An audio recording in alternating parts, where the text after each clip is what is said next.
യാഥാർത്ഥ്യം അതിർത്തികളാണ്. എന്ത് യാഥാർത്ഥ്യം അതിർത്തികളാണ്. യാഥാർത്ഥ്യം ഇസ്രായേലും പലസ്തീനും തമ്മിൽ യുദ്ധമാണ്. യാഥാർത്ഥ്യം ഇന്ത്യ പാകിസ്ഥാൻ ഫേസ് ഓഫ് ആണ്. താൻ അല്പമെങ്കിലും സ്വല്പമെങ്കിലും ബുദ്ധിയുള്ള ഒരുത്തനാണെന്നുണ്ടെങ്കിൽ കാണാനൊരു ലുക്കില്ലെന്നേ ഉള്ളൂ, ഭയങ്കര ബുദ്ധിയാ. തിരുവിതാംകൂറും കൊച്ചിയും തമ്മിൽ യുദ്ധം ചെയ്തിട്ടുണ്ട്. ഉണ്ട്. ഇപ്പൊ ഉണ്ടോ? ഇല്ല, ഇപ്പൊ ഇല്ല. അതുകൊണ്ട് അപ്പൊ അതുകൊണ്ട് ഇന്ത്യ ആ അതിർത്തി എവിടെ പോയി? മൈസൂർ ടിപ്പു സുൽത്താനും കേരളവും തമ്മിൽ യുദ്ധം ചെയ്തിട്ടുണ്ട്. ഇപ്പൊ യുദ്ധം ഉണ്ടോ? ഇപ്പൊ ഇല്ല. ഇപ്പൊ യുദ്ധമില്ല.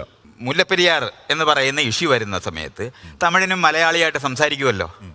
യുദ്ധമുണ്ടോ? യുദ്ധമില്ല. കാവേരിയും ആയിട്ട് ബന്ധപ്പെട്ട് വരുന്ന വെള്ളത്തിന്റെ കാര്യം വരുന്ന സമയത്ത് തമിഴ്നാട്ടുകാരും കർണാടകക്കാരും അഴകിടുന്നുണ്ടല്ലോ. യുദ്ധമുണ്ടോ? ഇല്ല. അപ്പൊ ഇവിടുന്ന് പഞ്ചാബ് വരെ യുദ്ധമില്ലാതായിട്ടുണ്ടോ? ഉണ്ടായിട്ടുണ്ട്. അങ്ങനെയാണ് യുദ്ധം പറയുന്നത്. എന്നാ സാറേ മനസ്സിലായോ? നിർത്തണം നിന്റെ ഈ സാറ് വിളി. നീ ഏതർത്ഥത്തിലാ ഈ സാറേ എന്ന് വിളിക്കുന്നത് എനിക്ക് നന്നായിട്ട് മനസ്സിലായി.